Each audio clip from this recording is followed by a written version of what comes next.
अल्लाहू अकबर बोलो गिलमान को मेरा पैगाम दो, जन्नत की हूरों को पैगाम दो, गिलमान को पैगाम दो, फरिश्तों को मेरा पैगाम दो। अल्लाह जी पैगाम किया गया, फरमाया हूरों को बता दो, गिलमान को बता दो, सज जाओ, सब कुछ सजा लो। फरमाया जिब्राइल फरिश्तों को मेरा पैगाम दो, फरमाया जिब्राइल जन्नत को सजा दो, दोज़ख को बुझा दो।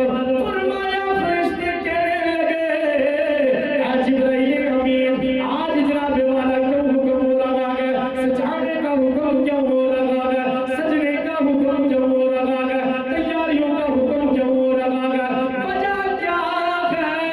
जिब्राइल अमीन ने फरमाया ओ फरिश्तों,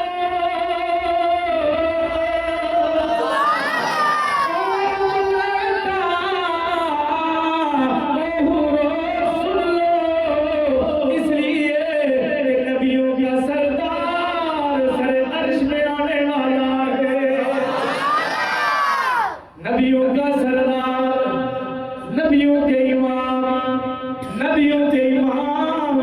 सरे अर्श पे तशरीफ ला रहेंगे।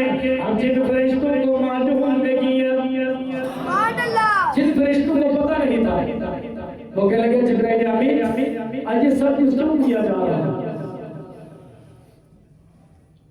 आज ये क्यों सजाया जा रहा है। फरिश्ते जिब्राइल अमीन से पूछते